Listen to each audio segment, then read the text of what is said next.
Well, thank you everybody for joining us. I'm Mikey Pruitt with DNS Filter, and today on DNS Unfiltered, we have Cheyenne Harden. He's with Cyber Protect, and he's going to tell us a little bit about his, MSP as a side gig later. But first, Cheyenne, would you introduce yourself a little bit for us?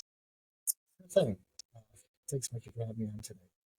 Uh, my name is Cheyenne Harden. I am a cybersecurity and IT services business owner. Been in IT for over 23 years. And before that, didn't know what I wanted to do. So there's a big whole story about me finding my way here. Uh, but yeah, my goal is to really just help everybody out with their cybersecurity issues because you don't know what you don't know. Yeah, that's a good way to put it. You don't know what you don't know, and I feel like a lot of people are. That's the scary part. Like you just don't know what you don't know until you finally figure it out. So you've been in the biz, I guess you could say, for about 23 years, which is quite a while. You've seen a lot of transitions. I'm curious, what were some of the big transitions that you've noticed in IT or cybersecurity as those years have progressed? Yeah, when I started way back when, just before 2000, uh, there really wasn't a mention of cybersecurity. It was passwords. You know, you put a password on something and you were good to go. You put a Um, password on a sticky note on your monitor. that's it, right? You had them written down somewhere, and that was it. And you used the same password for everything. So nobody really worried about it back then. Um, so I started off really wanting to just learn a lot, just trying to soak up everything like a sponge. Um, I don't know what to say. you're like you're like I learned everything. What were some of the things that you really enjoyed learning about? Like you mentioned passwords, but was there other stuff that was like, wow, this is really cool? Like virtualization. I'm sure you saw that, come I and saw stick around. virtualization. Yeah, I saw that coming up. When I first started out, none of that existed. Virtualization was unheard of. Uh, Believe it or not, like the companies like Kaseya didn't exist in the forms they do today. You didn't have really a good way to remote access things and remote access a lot of different computers unless you had a VPN. So it was really to me, it was in its infancy. Um, Being able to remote into workstations across the state of Michigan, like when I first started my first job, was just amazing to me. I was like, oh my gosh, I'm fixing something from, 40, 50 miles away. The lag was horrible. It really The was. lag was horrible, but it was impressive, and you're like, wow, I could do this from anywhere. It was. And then years later, really virtualization started to take off. And that was just a big change from, hey, we're having servers in house to, putting them in the cloud or even in your own personal cloud. Yeah, so you just mentioned the another key transition, the cloud. So I think virtualization and moving to the cloud, like I would say they're still like in that transition phase. A lot of things can't be put in the cloud or don't want to be put in the cloud, or it's not easy enough to make it financially feasible. But are you seeing like people are just gravitating more and more towards the cloud? Like, is that pretty prominent in your business? Um, it is a mix. There's a lot of more software as a service, identity as a service, but really we deal with a lot of law firms, um, and medium-sized businesses. A lot of them still like to keep the servers on site. So, I hear a lot about moving to Azure, to AWS. We have a few, but most people they like it on site. They trust it. They want to see it. They want to see the little blinky lights, knowing that everything is theirs. And they don't feel comfortable. Especially some of the older business owners, don't feel comfortable putting their stuff in the cloud and not knowing where it's at, who has access to it. Yeah, so there's a trust issue to overcome. There is. When you're hearing people getting hacked every day, they're just like, well, doesn't that open me up to more attacks? And We have to convince them that, well, you're not spending as much as Microsoft on securing your infrastructure. Um, you don't have as many professionals, doing those things. You don't have us maybe there full time when you're just running just a bunch of desktops and a server every once in a while, and you don't want to spend the money on, really any kind of decent business class security. Yeah, so you're really like taking on someone else's like black box risk. Like you have no idea what it is. But in the reality, that level of risk is probably lower than you do trying to do it yourself. It is, but I can't understate it. You have to have a professional looking at your cloud to see that your T's are crossed, your I's are dotted, make sure that things are done right, that you don't just open up databases to the internet or file shares, things like that. That does happen. And Yeah. inadvertently, it happens all the time. You'll hear about, passwords and databases being left open and this data was stolen by somebody. Well, it was just left out there. So they didn't, it was low hanging fruit. They didn't have to do much work to grab it. They just found it. Yeah. So cloud means less maintenance, not no maintenance. Different maintenance, I like to think of it Different. as. That's a Yeah. good way to You put it. don't you don't have to update the hardware, right? Right. Yeah. That's Hard that's drive that's the fails, big one. not my problem. That's right. And you should really never see that happen at that point. And Yeah. you got to convince them then, okay, now you put it in the cloud. You still need a backup, but it's in the cloud. You still need a backup. It's hard. It's hard to get people to make that leap. Like, no, well, it's just someone else's computer. Yep. Like, Uh, it's fine. email. That's one of them that we try to convince people of. With email, they're like, "Well, we've got it in the cloud. Microsoft's taking care of it, or whoever." And we say, "Yeah, but what happens if Sally 3 months ago deleted an email that you need later on, or you have a disgruntled employee and you have no backups and you can't restore it because you didn't know about something that was deleted till months later? Hmm. Now you got those backups." It's always Sally. I swear. So tell me this. Over your years, you've seen all these progressions. What your current strategy for cybersecurity? Can you tell me a bit about how that works? Sure.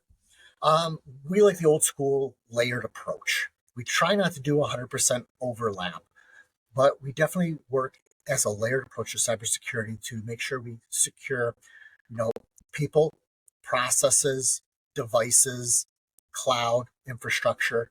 Um, so basically, try to look at in a holistic way.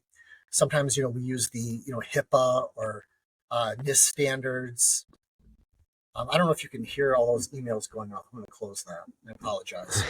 That's okay. Um, so we look at those standards and try to match that up. I don't like when IT companies and cybersecurity companies say we want to bundle our software, things like that. We say no, no, we need to go ahead and at bare minimum meet compliance, but we need to have security controls in place that actually mean something. And then at the end of the day, also those policies have teeth in them for people not following them. When we talk about compliance uh, to law firms and other companies manufacturing, uh, they will try to just go and check a box. And we try to educate them and tell them that that should not be their goal to educate or to check that box. It should be to meet a security standard. And if you're just checking a box, you're doing the very minimum that the industry thinks you should be doing. And are they a minimum standard firm? Are they a minimum standard business? And hopefully the answer is no. So there's things that we want to be doing. Uh, I don't like the paradigm of uh, antivirus where everything is allowed and everything works on a signature and it has to look like a duck and quack like a duck. Must be a duck, therefore the malware gets blocked. I say default deny everything. Nothing's allowed to run. Zero trust. That's a really good way to move forward. And I'm curious. So, like you were saying, checking that box. So if you're doing security right, the boxes are going to get checked. And it sounds like Yes. you're really pushing your clients to be secure, practice, cybersecurity best practices, like not just from the software stack that you're implementing, but also from like behavioral issues and training people. And then those boxes, they just happen to get checked on that journey. If you're doing the right things, the boxes take care of themselves. You will walk into a company, uh, if you have a knowledgeable uh, provider, they will walk you through the things that you should be doing. And most of those boxes will be checked off by themselves. The endpoint security, the separation of duties. Um, we even, web filtering, uh, but we even talk to our clients about securing their identities outside of the business. And everybody should put a credit freeze on, Equifax, TransUnion, Experian, and their little brother Innovus. Should always do that. So we always try to add that value. Yeah, that's actually a really, really good idea. I haven't really heard that much. So you're not only coaching them on their business security, but in their personal security, because a lot of times, especially in like law firms and manufacturing, like these high value people in these companies could be targeted. And if their personal life is not secure, that is perhaps an inroad for the bad guys. Oh, it really is. And then, okay, I'm lazy. I want to do everything the right way the first time because I don't want to redo it. I'd rather go ahead and educate people about cybersecurity, tell them to do the right things, and get them in that cybersecurity is everybody's issue. Get them in that mindset. And then things are easier for me because I don't like cleaning up from after ransomware attacks or data breaches or anything like that. It's great billable hours, but it's just a nightmare to go through. Yeah, so you're teaching them to fish, Phish, Yeah. instead of giving them a fish. That's great. So let's talk a little bit about your business, Cyber Protect. How long has Cyber Protect been in business? Started it in 2019. Um, Gotcha. yeah, right after a friend of mine and an acquaintance of my wife, their businesses were both hit with ransomware attacks. One was a home remodeler, and he got hit with ransomware. The other one worked for Section 8 housing, Hmm. and they got hit with ransomware on one of their machines. Uh, uh, Fortunately, it didn't get any farther than that because the files weren't stored on those machines. But unfortunately, the remodeler got completely locked up. Hmm. So people were like, "Hey, I need help," and you're like, "Well, I know how to help you." It's like, I Yeah, guess I'm in business now. yeah. I said to those individuals, I said, "Hey, this is what we do for a living, right?" And at the time, it was really defending networks, but I hadn't uh, done it as a uh, my own business at that time. It was just for other people, employers and things like that, or just one-offs that I would protect their networks and consult for them. Um, but then I started Cyber Protect, and then within the year, uh, things were looking really good. It was growing quickly, and then after that, I had to bring on a business partner. That sounds like the natural progression of things. And one thing I noticed on your website is that you very prominently call out your giving back, the nature of your business, giving back to nature. Like you're, you really prominently showcase how you're really striving for like clean water, clean air, clean environment. How do you think that has, boosted your sales essentially? I'd like to think that it has. I really don't know. The traffic to that part of the site has not been great, and that's okay. I don't. Uh, that is really just a pet project of mine. I'm a girl dad, got two daughters, and want to make sure that clean water, clean air for them is something that I leave. Being in the IT industry, we use so many plastics, electronics, uh, energy that we use. And so a long time ago, we planted trees even before I started Cyber Protect. Uh, I planted trees, planted with my dad, uh, then purchased trees to be planted. So uh, we partnered with One Tree Planted to make sure that every year we go ahead and plant those trees, a few thousand. Yeah, and it looks like every year you kind of have an initiative. Like one of them is some trees planted in different places. You have like a carbon offset, and then you did some like forest fire recovery, which I assume is Yeah, also planting trees. So you're really just doing your part, your small part to give back to make sure that the natural environment that we all love is available for your kids. And I appreciate that because I have a little one as well. And I looking around this room thinking of all the electricity and the plastic and the gold and the silver and the copper, like it's everywhere. So it thank you for is. that. Yeah, no problem. Happy to do it.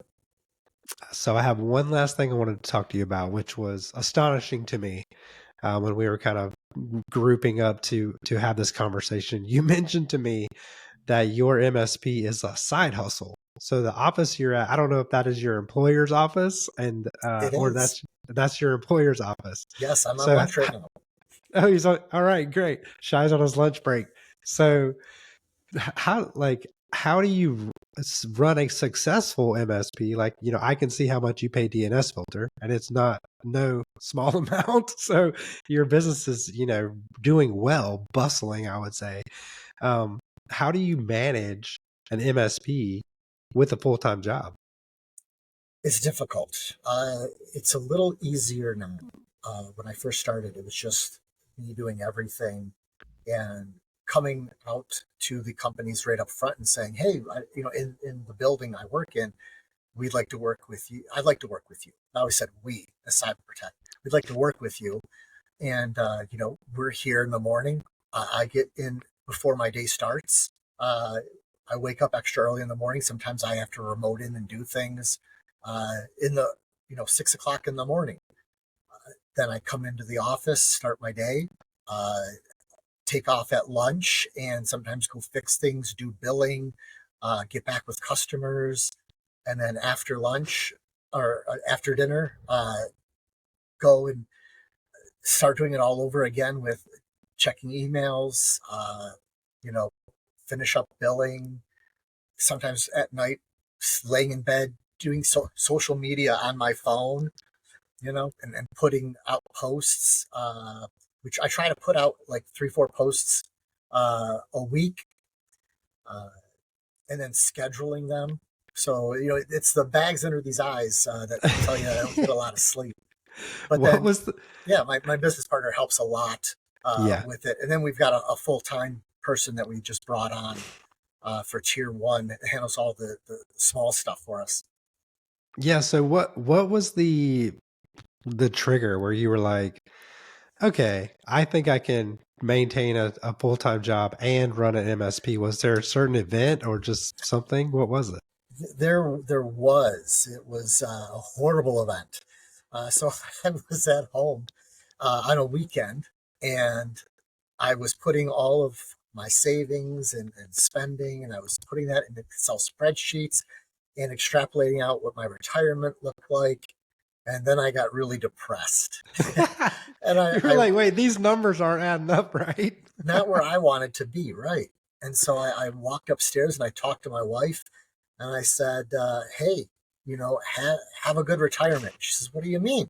I said, "Well, I'll never get to retire." I said, "This will be enough for you, but not for You're me." like, look at this. Yeah, looks good for you. So then at that point, I was like, I have to do something else. And people had already followed me online. Back in the day, we had a website, Lazy Network Admin, that I was part of, and we had thousands and thousands of hits on scripts and things that we wrote. And I did the same. I moved some of those over to a company, Spiceworks, in their forums where they could Hmm. download the scripts that I had written. So I wrote a lot in VB script, did some in PowerShell, did some in Python, And so, just really doing all of those kinds of things, uh, it's like, well, if I'm already doing these things, maybe I can expand a little bit and get paid for that too. And it really worked. Most of it was word of mouth, and then started doing a little bit of advertising, and then some people have sought me out and called me up out of the blue and said, "We want you to do this, that, and the other." So yeah, it's worked out really well. So you were, I was just thinking, you said earlier that you were lazy, which is clearly not the case. But It's how you look at it, right? yeah, I understand the sentiment. And I think a lot of people get started in IT because, or they're good at computers, good at computering because they're lazy, because they want to make the computer do something for them. Um, and by doing that, you end up being able to do that thing typically faster than anyone else.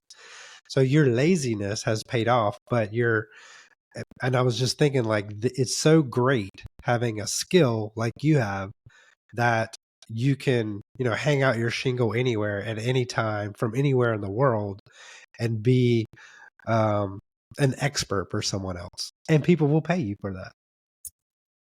Pay you for that. I think if you treat the customer well, treat them as your equal, not that they're bothering you or that this is an annoyance. No, you're there to solve a problem. You're there to help them out. They have other things that they want to be doing, and that's why we want to do this. We like solving problems.